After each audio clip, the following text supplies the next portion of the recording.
China is leading 60 of those 66 critical technologies. When it comes to high tech, what's visible is typically 2 to 3% of what actually exists out there behind closed doors. So what about the allegations of stealing technology? Oh, that also, you need to do that, right? But this is the real world. Forget about laws and all that. In the real world, you buy, beg, borrow, steal, do whatever it takes to succeed. We need our LLM for ourselves as well. But you said that what would we do with it is the question. AI is a tool. It's not an end in itself. The tool, what's the game? The game is world domination.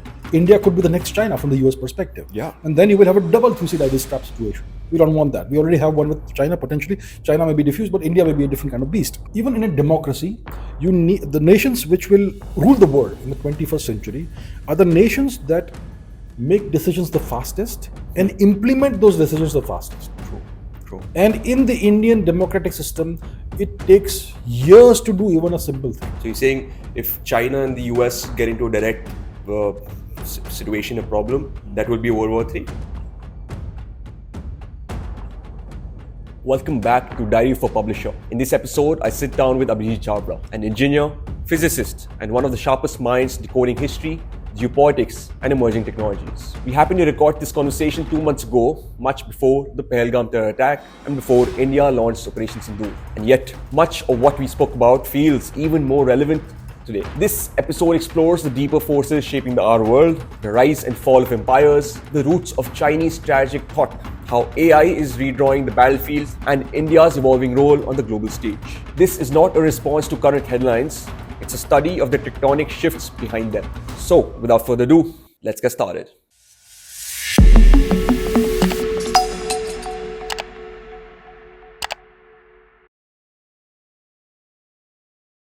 Before we dive into today's conversation, I want to take a quick moment and ask for a favor. We noticed that 93% of you who watch our content regularly aren't subscribed yet. My promise to you is simple. If you hit that subscribe button, we'll keep working hard to bring thought-provoking conversations, incredible guests, and the topics you really care about the most. It is practically free for you, but it makes a huge difference for us, helping us grow, reach more people, and bring even better content your way. Thank you for supporting. It means the world to us. Now let's get back to the video. Abhijit Chavda, sir, welcome to Diary for Publisher. An honor to have you here today with us. How are you today? I am great. Pleasure to be on your podcast. Thank you so much for having me. Thank you for being a part of this, sir. We'll be discussing a lot of geopolitics, history, a lot of different subjects.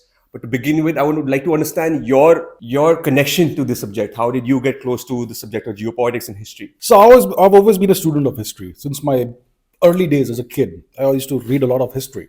So my focus was on history, world history, Roman history, Greek history, Chinese history, Egyptian history, whatnot. Eventually, in my 20s, I got into Indian history. Initially, I found it too boring or too depressing. But then I got into Indian history as well. And eventually, I started realizing that if you understand history, you understand what's happening in the world today and why things are happening. It's not just about what's happening.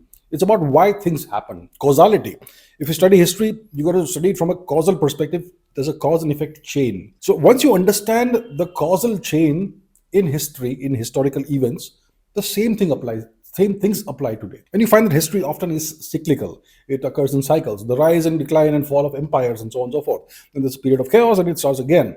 And you see the same signals everywhere in various different empires, depending on cultures and whatnot. Some things are not even culturally relevant. Some things just happen based on just hard power. So once you understand those aspects of history, you can apply the same things in today's world, and then you find that you understand what's happening and why things are happening today. So at some point in my life, I suppose I realized that I understand what's happening today because of my understanding of history.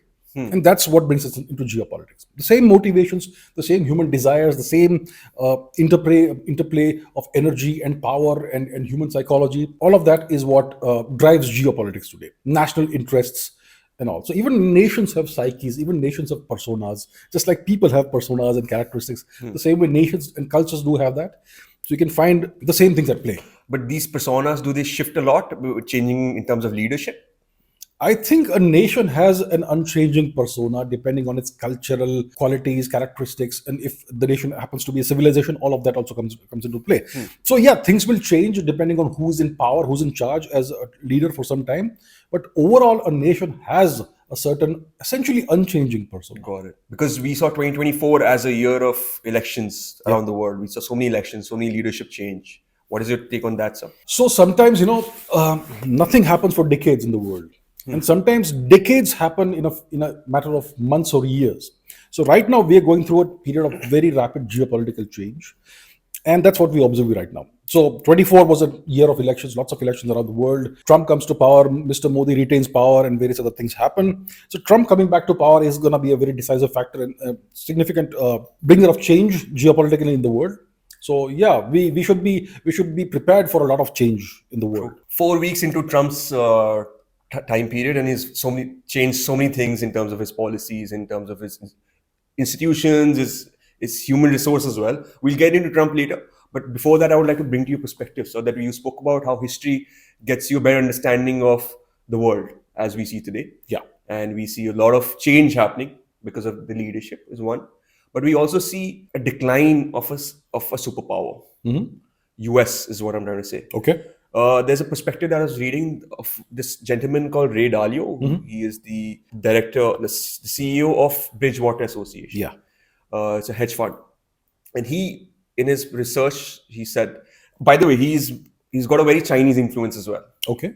But so that I must add that. We should put that in there, yeah. So he says that every civilization, every superpower rises for 250 years, and there's a decline. There are 6 phases to it, and then there's a decline, and then the next one comes in a buffer period of 15-20 years, where you see a lot of conflicts, you see a lot of civil unrest. It seems like we are in that period right now. It's interesting that you mentioned that he has a Chinese connection, because in China, if you look at Chinese history, if you read books about Chinese history, and there is this concept of imperial cycles, dynastic cycles. In China, what happens is that if you look at Chinese history past 2,000 years, you'll see that a new empire rises, and there's a lineage of kings of this empire, emperors, and as long as they have what is called the mandate of heaven, they rule. The mandate of heaven means you do things right and you retain power with you. The moment you start, eventually in any empire, you're going to have a person who's not going to be that good.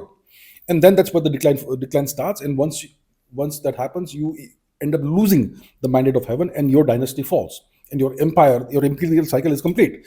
Then you have a period of chaos, which will be a decade, which will be a century, couple of centuries sometimes, and then another empire rises. And typically, if you average out the life cycle of one empire, it's about 250 years or so. Okay. So I think Ray Dalio seems to be really strongly influenced by Chinese imperial cycles. I haven't studied Ray Dalio's work, so based on what you just said, that struck me right now. But now, Chinese understanding of change of civilization, the Chinese perspective of how things work. But now let's talk about the US. You mentioned the US is an empire. See, when we use the word superpower, it's nothing but modern parlance for empire. The US is an empire. Okay, it's a two-party state which is just one step above a one-party system, and even then these two parties, the Republicans and Democrats, they essentially have very similar foreign policies.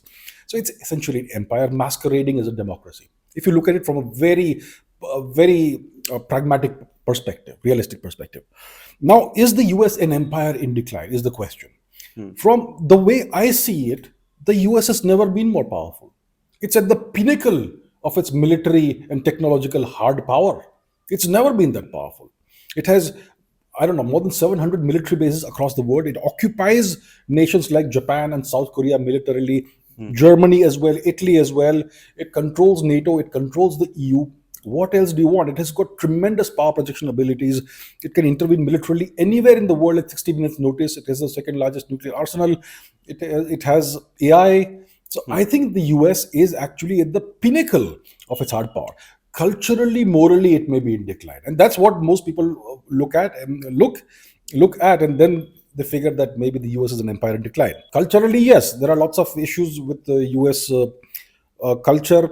People from outside the US will say that the US culture is decadent, or whatever terms they want to use for it, and you could say that, yeah, it's the modern equivalent of essentially Sodom and Gomorrah, the biblical concept of Sodom and Gomorrah. Everything goes. There's the decline of the family system, and so on. But from the perspective that we're discussing, imperial decline, it's not in decline. It's not. But it has peer competitors for sure. One is China, one is Russia. Nobody else on the horizon. India is not in the same league as China and Russia. So it has two competitors, but you need bad guys in order to drive your progress. True. If you have no competitors left, you're going to get complacent.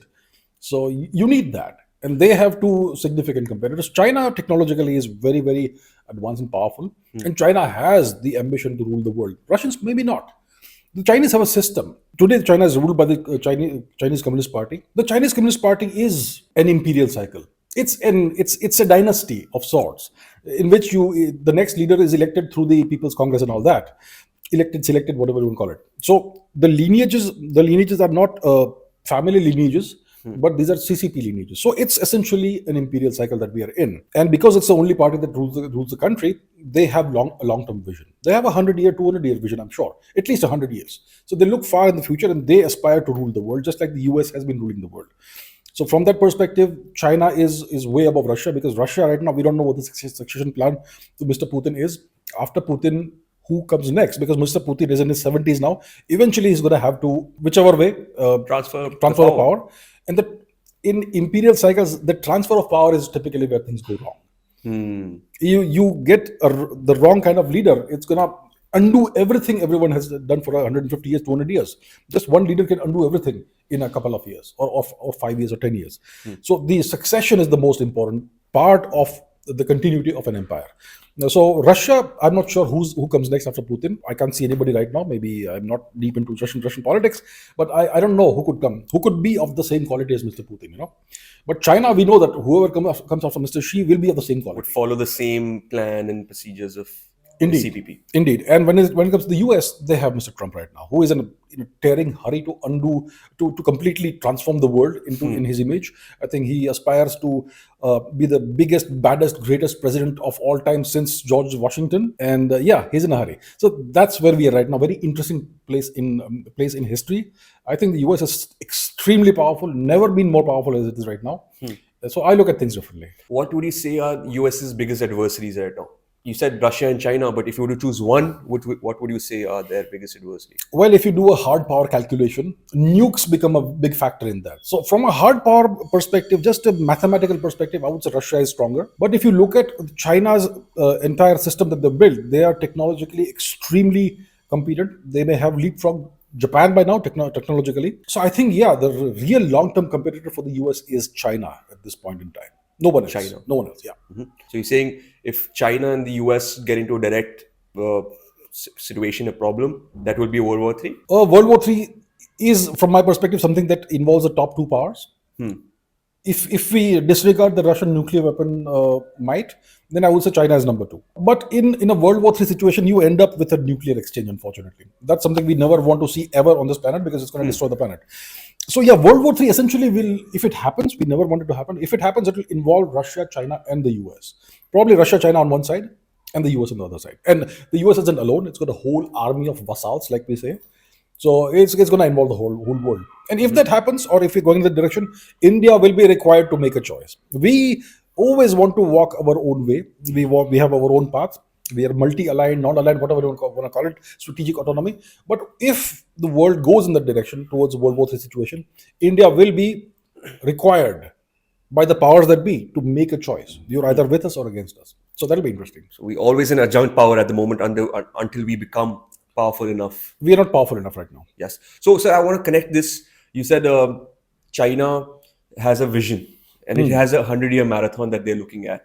This is after their their colonialism, the past that they had from the British as well. They use this colonial thing as an excuse to do whatever they want. A century of humiliation. We've had a millennium of humiliation, by the way. So what I'm trying to say is, sir, so they're very focused in terms of where they want to be, and superpower is where they want to be. Absolutely. And it's the US that they would be battling. On the same hand, US is putting a lot of narratives, putting China down. In some ways right, some ways not right. But that's the game that the US is playing as well.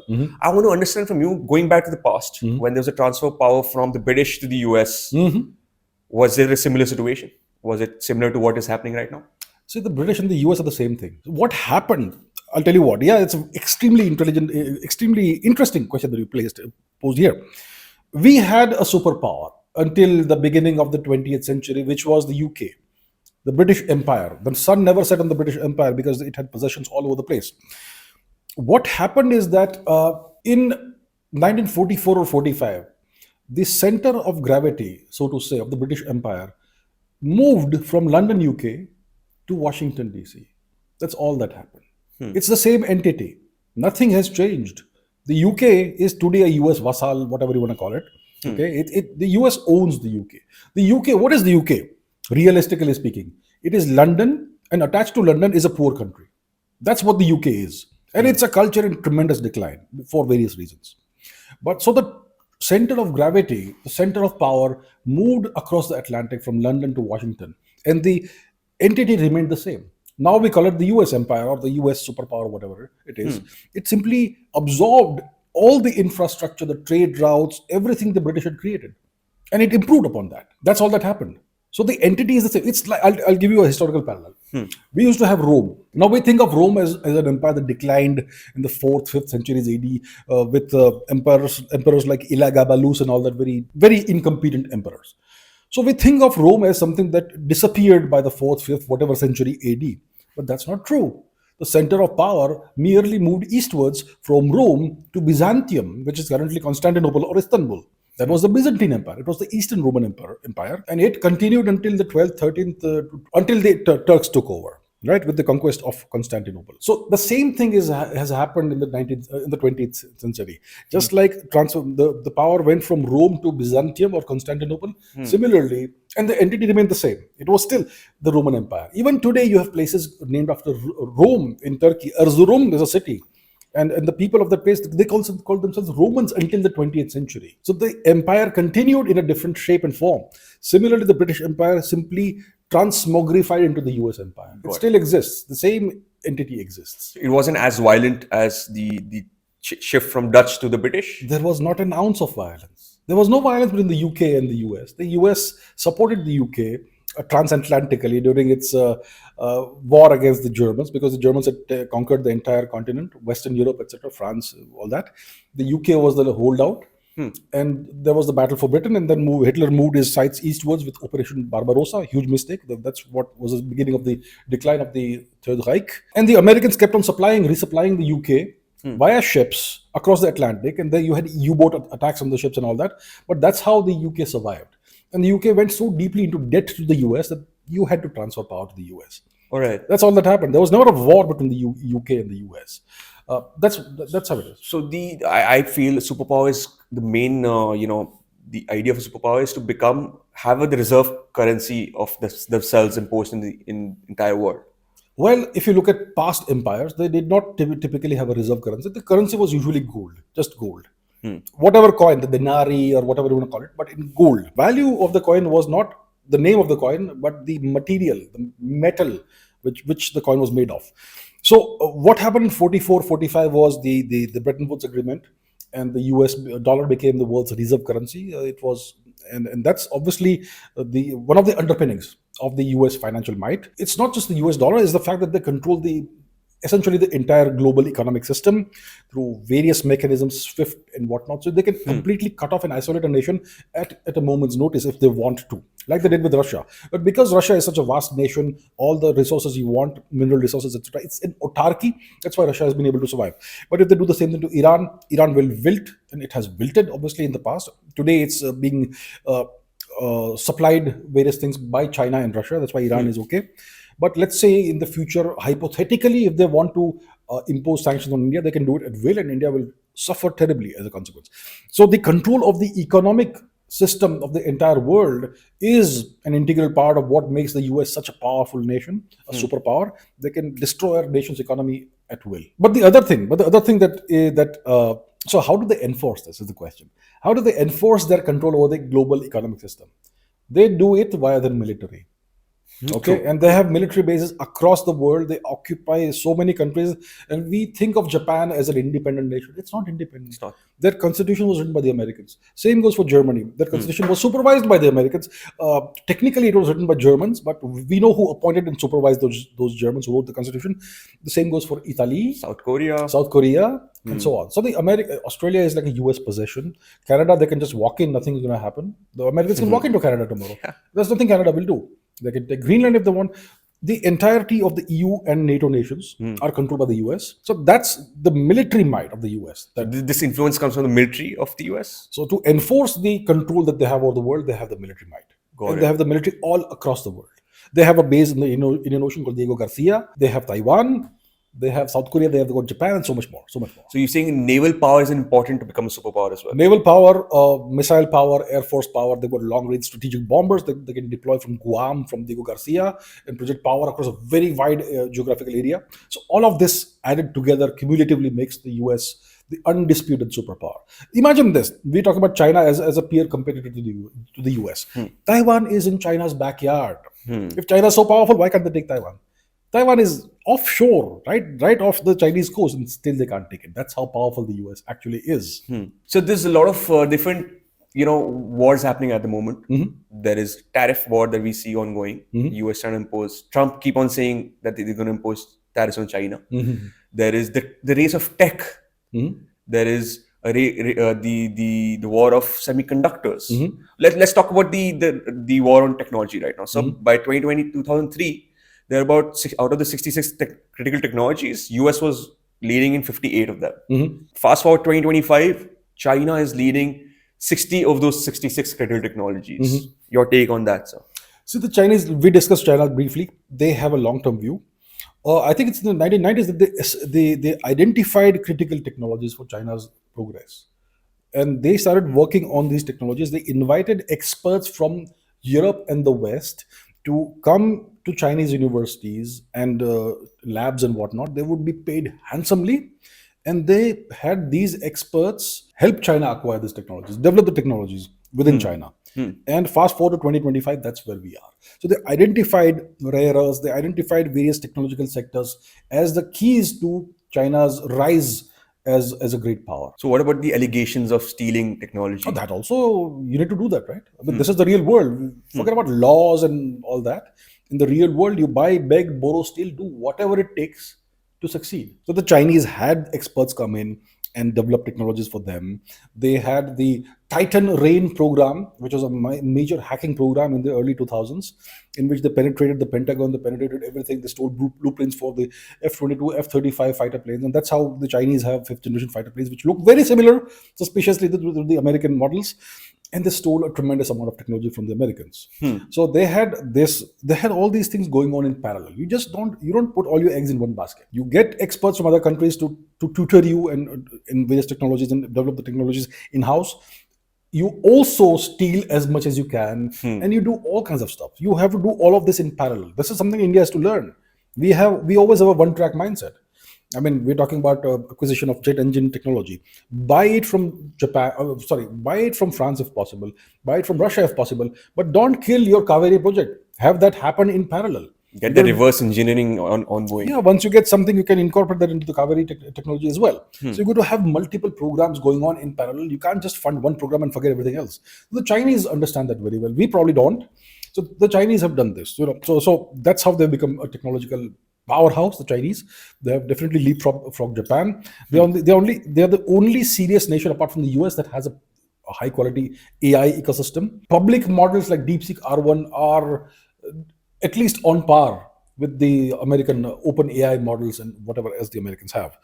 And when it comes to high tech, what's visible is typically 2 to 3% of what actually exists out there behind closed doors.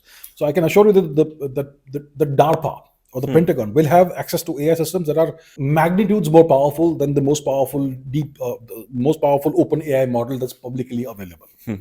Similarly, the Chinese will have AI systems that are way more powerful than DeepSeek R1, which is a public model. Which is not an open source.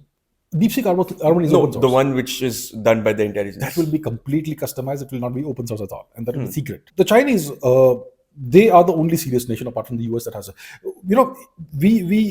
India gets criticized a lot for not being a participant in the AI race. Now, officially, we are. By the end of this year, Mr. Ashwini Vaishnav has said that we will have our own large language model. My point is, yeah, it's fair to criticize India. My question is, why hasn't Japan become a powerful AI nation? One of the most technologically advanced nations in the world. And it's not even playing the AI game. It's not a member in the race. It's contained by the US. There you have it. It's a US possession. So they will do what the Americans tell them. My point is, it's good to develop AI systems and all that. We should have one ourselves. But are we doing it because it's a battle of perception? We also have our own AI model. But what are we going to do with it? AI is a tool. It's not an end in itself.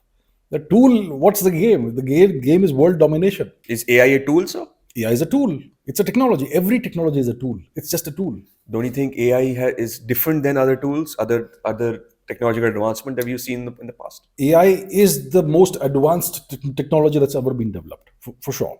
Okay, computing technology. It's essentially a replication of the human mind. Neural networks. That's how it began with in the 1950s, 60s, Marvin Minsky and so on. The point is, AI is a tool. It's a technology. I And have whoever- I have a different perspective I would like to share with you. Sure. AI has the potential to be an agent, is what I've been hearing. An agent is a tool, isn't it?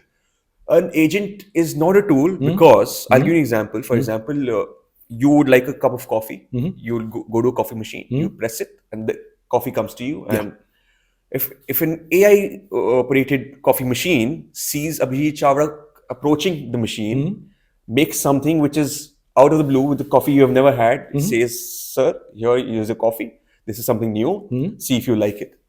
So he's able to make decisions for himself for the end objective, which is to get coffee for you. That's only if it is told in advance that if Abhijit Chavda approaches, give him the best coffee he has ever had. But if somebody else approaches, don't give them the coffee. Somebody will tell the AI what to do at the end of the day. Right? The AI is controlled by somebody. AI isn't able to escape its boundaries and become autonomous. I'm hinting towards AGI, sir. Okay, we're talking about AGI. Let's talk about AGI. So AGI, what is the definition of AGI?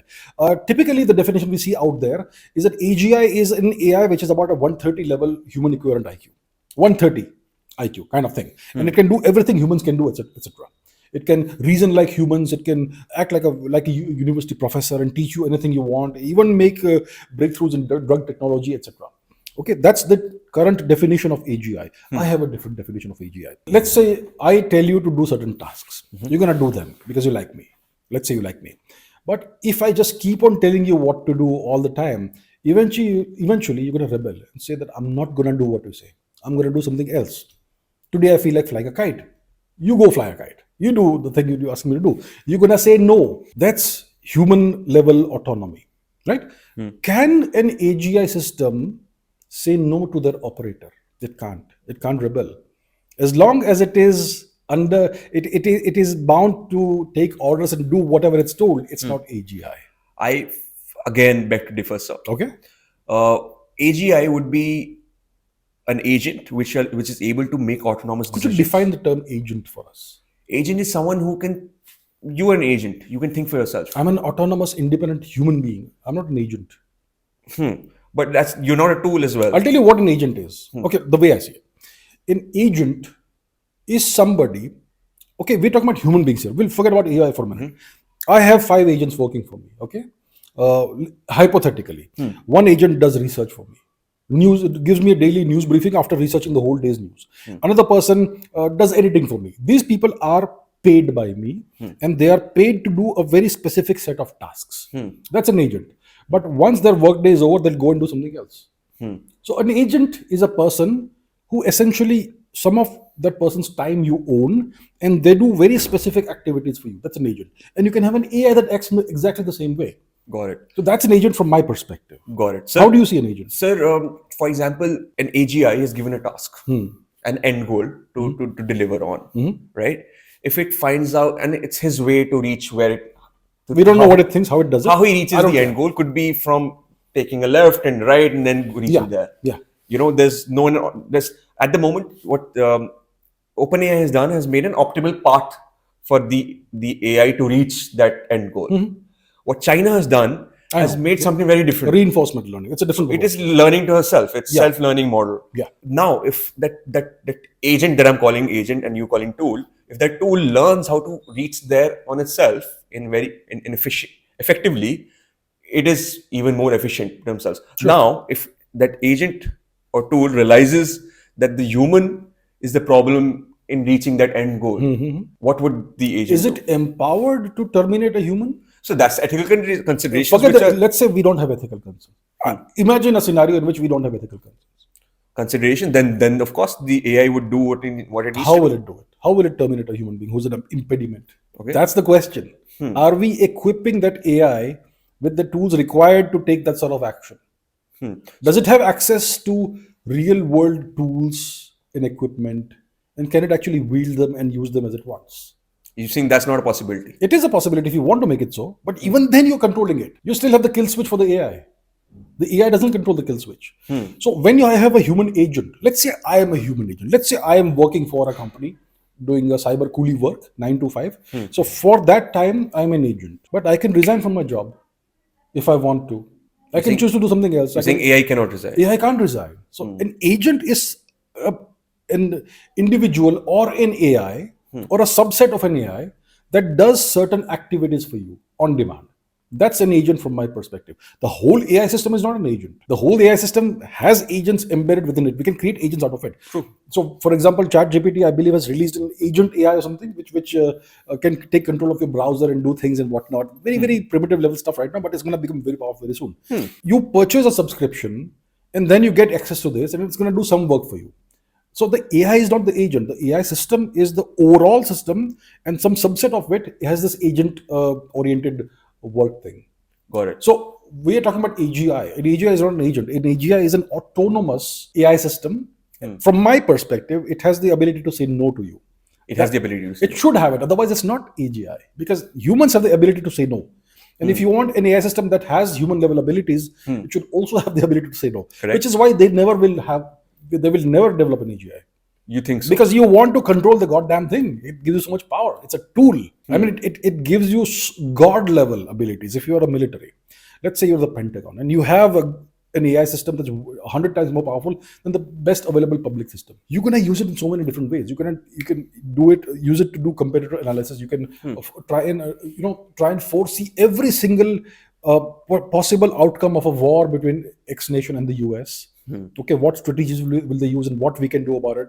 What should be the best escalation strategy? So many things. You can do real-time world surveillance. You can surveil a single person based on their various data footprint that's available, whether it's Twitter, it's Instagram, cell phone, or GPS records. You can create psychological profiles of people. You can do anything you want in real time if you have this at your disposal, and it can't say no to you. Why would you give it the ability to say no? So you're saying tech leaders in today's time are wise enough to not create AGI? Because that's going to unleash the genie. It's going to go out of the box. So you may have ASI before AGI. ASI is artificial superintelligence. It's going to be a captive robot with an IQ of 300 or 500. That's going to make technologies accessible to you, which right now are within the realms of science fiction or magic. You may have traversable wormholes. You may have time travel. You may have whatnot. It could be a matter of time before we have an AI with an IQ of 300 or 500 human equivalent, which no human can have. But it won't have the ability to say no, and the kill switch will remain in the charge of human beings. Got it. So we were discussing about how we need our LLM for ourselves as well, but you said that what would we do with it is the question. So we need to have a long-term vision for where the country needs to go. What is our national interest? Where do we want to be in 2030? Where do we want to be in 2050? Where do we want to be in 2100? What are the steps to reach there? What are the obstacles? What are the impediments? Who are our adversaries? Who are our friends? All of that we need to understand, and what things we need to do to rise as a nation, to progress as a nation. And AI can be a great tool in that. But it's not just developing a large language model. It's about developing a real AI that can really take you in the direction. Help you develop technology that nobody will give you. And things like that. Yeah. So that's what we need an AI for, AI systems for. Are you saying India is just moving blindly right now, following as a sheep? What I'm saying is that we need to use this as a word of caution. I'm not saying we are necessarily moving blindly, just aping the West and creating an LLM. Maybe we have a strategic foresight as well, and we will not talk about it at the government level because we should not. True. My point is, it's a word of caution. It's good. It's great that India is finally developing a large language model. But we need to know what to do with it. Yeah. Good question there, sir. Since we've been talking about change in the world order, power dynamics, we see China rising. Now, when there's a power rising in our neighborhood, there are tremors felt within us as well. Yeah. How do we deter that tremor, sir? The question I would like to ask is, who is feeling the tremors right now? China has been rising since the 1990s, while India was sleeping. India was doing nothing. India has been rising, so to say, only in the last decade or so. So where are the tremors actually being felt? China, we know, since the 90s was way ahead of us. And we never felt any tremors. We were complacent, sleeping, doing our local... Ignorance is bliss. Yeah, ignorance is bliss. But then you have behemoth right next to you. But now India is getting serious. So I think the tremors are actually being felt in Beijing. Obviously, they don't consider India to be an equal. Why would they consider India to be an equal? India is not an equal, but they are definitely concerned the same way the US is concerned about India's growth and progress. That if we let this happen unchecked, then by 2050 horizon, India could be the next China from the US perspective. Yeah. And then you will have a double Thucydides trap situation. We don't want that. We already have one with China potentially. China may be diffused, but India may be a different kind of beast. So that's why we need to curtail India's growth, and that's what the American establishment has been doing the past decade. So China will also see it from that perspective. They publicly are derisive about India, quite transparently contemptuous about India, but beneath that veneer of contempt and all that the Chinese do, there is a growing fear and a growing sense of concern about India getting serious now. India becoming a serious technological nation and so on. India actually now is showing promise and potential, which it wasn't doing earlier. So the Chinese will be concerned about that, and that's why we had things like the Galwan clash and all the cross-border clashes and all that. But now China has a bigger beast to worry about: the US, the rise of the Donald, and that's why the past few months they've been trying to create a kind of rapprochement with India. The two nations have withdrawn a lot of troops. Things are back to temperatures have come down. The patrolling lines and all points are now back to the old ones. The Chinese are concerned about the US. It's not like they want to be friends with India, but they have no option. If the whole world's markets are closed to them through tariffs and all that, then the only large market left is India, because they are a manufacturing and exporting nation. They need that. Yes, China is obviously a very powerful nation. It should concern India. I'm glad that we have finally woken up to it. We were sleeping for a very long time, and it's leagues ahead of India right now. So what should India do about this? Well, we've got to learn to stand before we can walk. We need to learn to walk before we can jog, then learn to sprint, and then perhaps learn to fly. It's a step-by-step process. I think we are somewhere along the way right now. We need to do a lot of reforms in India. Ease of doing business is a huge concern. That's the biggest concern. Okay, the biggest concern out there. If you make it easy to do business, like real easy, it's going to unleash the latent, hidden energy and talent and potential of India. We can leverage the fight between the US and China if we are able to ease on the business setup. Let's say I want to set up a rocket manufacturing company today. Okay, let's say I have the capital and I want to be the Indian Elon Musk, hypothetically. In the US, you can acquire land quickly. You can, deploy your technology, your capital efficiently in a very short amount of time. In India, you're going to have to deal with various state governments. And acquiring land is such a tedious process, so much red tape, so much alleged under the table business, that it's just not gonna cut it. It's gonna ensure you're never profitable. So that's why people don't get into these things. One of the criticisms one gets of Indian business people and all is that why don't we have private companies in AI in India? Why hasn't anyone bothered to do that? I'm sure there are lots of issues that we aren't able to see. There's a lot of red tape. There's a lot of government interference. There's a tremendous amount of difficulties in doing various things. So India needs to reform this entire thing. We need to make it really easy for Indians to do business, to acquire capital, to acquire funding, and do all that. The government needs to empower the Indians. Not just Indians, but even OEMs. Even OEMs, yeah. Even, for example, Elon Musk has been trying to get into the Indian market for the last 20 years, but it's been failing because of the bureaucracy, because of the paperwork. They're trying to set up businesses here, but unable to because of there's so much red tapeism, for that matter, or the processes to do business in India. Indeed. Look, the world is looking at a China plus one model right now. The world wants to diversify from China. And who's the beneficiary right now? Vietnam, Indonesia. Why isn't the world shifting to India? Because it's so hard to do business in India. Why are we letting go of this massive once in a century opportunity? We have the market. Yeah, we have everything. The potential. But we're just slowing down ourselves. I just don't get it. We need to move on this. So yeah, that's what needs to happen if we want to be competitive with China. We have all the talent in the world. We have the potential. We have all the ingredients over here. But the system comes in the way every time.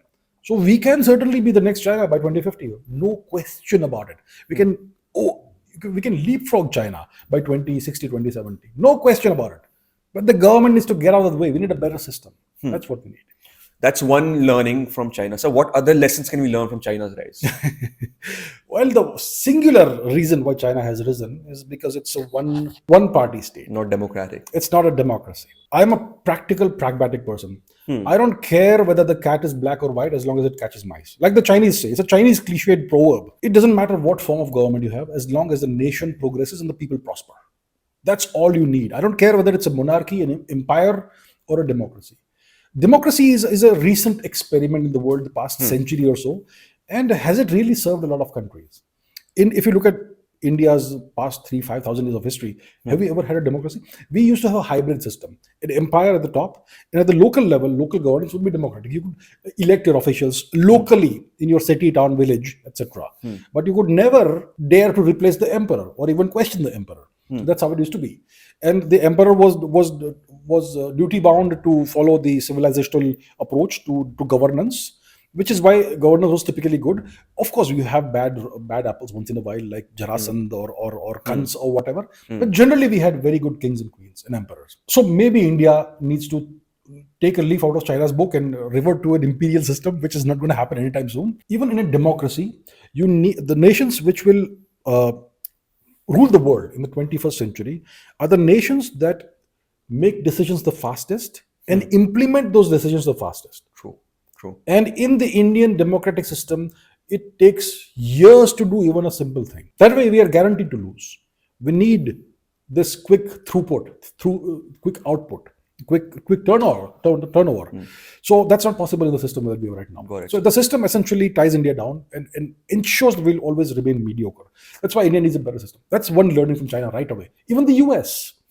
Even the US is an empire masquerading as a democracy. Everything gets done fast. Yeah, you see right now, Doge is formed by Elon Musk. What they're doing is just, changing institutions and trying to bring in people that have the same narrative as them. Indeed. And people will give a counterpoint that it takes 6 years to build a bridge in the US. That's an internal matter. But geopolitically, it's all rapid. True. Yeah. True. So, the US has some deficiencies. The Chinese will build a bridge in 6 months. The Americans will take 6 years. That's internal problems. That's why the people aren't happy. That's why there is decline of society, etc. in the US. Yeah. But as a power, as a geopolitical power, it's awesome. It's unmatched right now. True. So these are the things we can learn from imperial systems. Maybe we should revert to being an imperial system. Quick decision making is what we can learn. And then the most important thing we can learn from any nation, China for example, quality of leadership matters. Your nation will be made or it will be broken by the quality of your leadership. Very true. Very true. So we've been seeing the shift in geopolitics where first there was a unipolar world, then there was bipolar world. Now we see it more as a multipolar world. Your thoughts on that? Right. So we essentially have two blocks right now. Okay, so we had a unipolar moment, 1990 onwards, when the USSR crumbled, disintegrated, and then we had a unipolar moment when the US could do whatever they wanted. They destroyed Yugoslavia, they did Kosovo, they did all that stuff. They did whatever they wanted.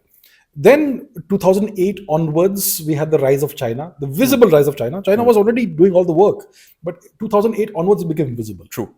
So then we had, you could say, a bipolar world. By the time Russia was still struggling with the disintegration, but Putin had already come to power. He's been in power 25 or so years now. And Putin was also doing the hard work. So by the 2010s, Russia becomes a factor once again, internationally, geopolitically, it's rising again. So we had a moment for a decade or so when China and the US were the two big countries, and some people started terming China as a superpower, which it is not. And 22 onwards, we can see Russia as a great power once again after the special military operation in Ukraine. After the Russian invasion of Ukraine, the West isolated Russia economically. Every sanction imaginable was thrown at Russia, which is why Russia became dependent on China and a couple of other nations. One nation that acted as a pressure release valve for Russia was India by buying copious amount of Russian oil, which ensured Russia doesn't completely become dependent on China. Now, if Trump puts a lot of pressure on India, if he says you're either with us or against us, we may have to make a choice. In which case, he could coerce us into abandoning our relationship with Russia to a certain extent, perhaps. Do you think that with our strategic autonomy, we would fall for that? Look, if Trump says, I'm going to impose sanctions on you and destroy your economy, what we're going to do? He can do that. So I'm not saying it's going to happen. My point is that, right now, Russia needs India as a counterbalance to China. Otherwise, similarly, if Russia were to choose between India and China, they would choose China. They would choose China. We have to understand these nuances, right?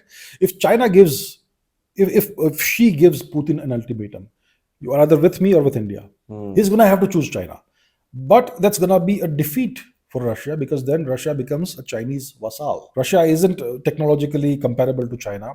Russia has energy and raw materials the Chinese need, But that's it. They have nothing else, any finished product to offer China. So Russia is currently in a situation where it is in danger of becoming completely over-dependent on China. Yeah. And which is why the end result of the Ukraine war could be a net benefit, maximal benefit for China, more than Russia or the US. But this is the kind of world we live in right now. So we are all interdependent to each other. Anyone can put sanctions over anyone and they would benefit. Well, we can't sanction Bangladesh, for example. We can't. We are not that powerful economically. The only nation that can sanction anyone is the US. The Chinese can reciprocally sanction some nations, but it's not going to have that much of an effect, the way US sanctions have. So right now, the only nation that can realistically impose real world sanctions but is the not US. Sanctions, maybe tariffs. That tariffs is another word. Well, let's say we impose tariffs in the US, what's going to happen? What will Il Papi Trump do? He's going to destroy us with tariffs. So we can't do tariffs in the US. But one thing we learned about tariffs and sanctions is from the Russia-Ukraine war that even after 24,000 sanctions and mostly 7,000 from the US, they are still thriving. The Russian economy is thriving with 4%. Only Russia can do it. I'll tell you why. It's an autarky. It's a nation that has every single resource imaginable. That's how large it is. It has coal, it has oil, it has gas, it has metals, minerals, everything. Fertilizers, it produces its own fertilizers. It has enough land for feeding the whole world, essentially. That's why they have been able to withstand the sanctions. If the Americans had done that to India, we would be crippled by now. Big difference. Got it. Just last take on your Russia-Ukraine war, sir, which is coming down to the third year now. And we see a lot of things happening. Trump has come in the talks. Zelensky has been kept at bay. I think Putin is a winner at the moment. But what is your take on it, sir? So when the war started, Putin had a very clear list of objectives. One was to reacquire all the territories that were historically Russian. That's territorial gains. That's number one. Number two, the complete denazification of Ukraine. Done. The Azov regiment is gone. The Nazi elements are essentially not visible anymore. Third, the demilitarization of Ukraine, work in progress. Fourth, regime change in Ukraine. Fifth, regime change is a work in progress. Zelensky is right now on his way out. The way you see the statements from Trump and all, I'm not sure what's going to happen to Even Zelensky. the popularity has gone down. 2 years ago, it was about 76% of people who were pro Zelensky. Now it's about 45. Yeah, see, it never ends well for quislings, for people who collude with foreign powers to destroy their own nations. So Zelensky, it's a matter of time for him. Okay, and I have no sympathy for that guy. No? Yeah, none at all. So regime change in Ukraine, and the next objective was that Ukraine never becomes a member of NATO. And the last objective is that there will never be US forces on Ukraine. Putin's getting every single objective that he started the war with. The sanctions have been lifting. Sanctions also, MasterCard Visa will start operating in Russia soon. So it's a win for Putin. No question about it, Russia has achieved its objectives. But has it become over-dependent on China? You have to look at it from a big picture, long-term perspective. If you look at the big picture and long-term perspective, maybe China is the big winner. India, and let's throw it a word about India as well. India was under immense pressure to go along, to play along with the West and sanction Russia. We did not do that. Imagine how we would have looked today when all of this is happening. And we would look like another Zelensky, essentially. Right? We did the right thing. And today we have been vindicated because the Americans are giving Russia exactly what Russia wants. So it was the right thing to do. And it really enhanced our standing and also benefited our national interest. So that was a great way to resist. I really appreciate what Mr. Modi did in resisting the tremendous pressure and doing the right thing. That's a stated posture anyway. But it takes a lot of gumption to do that in the face of global pressure. Isn't it? So what's the end game, sir? Russia, Ukraine? The end game is Russia gets what it wants. The end game for the US is Ukraine is a case closed now. Case closed for NATO? Soon. It will soon be closed. Yep. And there's a whole game being played in Europe right now. Europe is being deindustrialized. Trump is telling the NATO members that they have to pay much more. Invest. 5%. He said. 5% of They're the not GDP. even fulfilling the 2%, but he wants 5%. So he's going to get his way. There's nothing these nations can do about it. What about Ukraine? Ukraine is destroyed. Tremendous tragedy. What a tragedy. Beautiful nation. Their entire demography is destroyed. No young men left. It's a humanitarian disaster. True. An absolute disaster and tragedy for a nation. Completely avoidable. Agreed. Yeah. So, very insightful conversation. This could go on for hours, and I would still continue asking questions, but I know there's a time limit that we've had. Before I go, I asked my guests 2 personal questions, if you allow me, sir. Yeah, sure. One is, because it's this podcast called Diary of a Publisher, I make sure to ask something based on a book. Okay. So, if there was one book that Sir would have wished he would have read earlier in life, Abhijit Chavda would have read earlier in life, that changes perspective on life, which he sees now, what book would that be? I have no idea. I've read so many books; they all get mixed up in my mind. If there's one book that put you in the course that you are in right now. If I were to recommend one thing to learn to the viewers, learn game theory, bargaining, all that stuff. It's fun math, not very advanced math, but you really understand the world from a very strategic perspective. It gives you leverage over decision making. Yeah, you learn decision making. You learn how big powers, great powers decide things and how they bargain, how they negotiate. You learn the prisoner's dilemma, the first chapter, the first lesson you learn in the thing. I would say learn game theory. It will really empower the viewers. Learn game theory. Brilliant advice, sir. So last question of the day for you is, if there was one piece of advice you would have given to your younger self, an 18-year-old Abhijit Chavda, what advice would you give him? Advice to my younger self: stay on course, bro. Stay on course. Keep doing what you're doing. Yeah, keep doing what you're doing. And have one vision towards it. That's right, yeah. And keep changing. Beautiful, sir. Again, a very insightful conversation for me. I'm sure it's been for the audience as well. Could have gone for longer, but we will have you over again, sir. Thank you so much for your time, and we appreciate you being a part of this conversation. Pleasure. The pleasure was mine. Thank you so much. We at DOAP are working really hard to take this podcast to the next level. Our guests are going to get even better. Our production quality is going to get even better. And hopefully, I'm going to get even better too. Most importantly, we are committed to being consistent and continue to do what we love the most. Until then, keep reimagining yourself and know that the power of change lies within you. Jai Hind.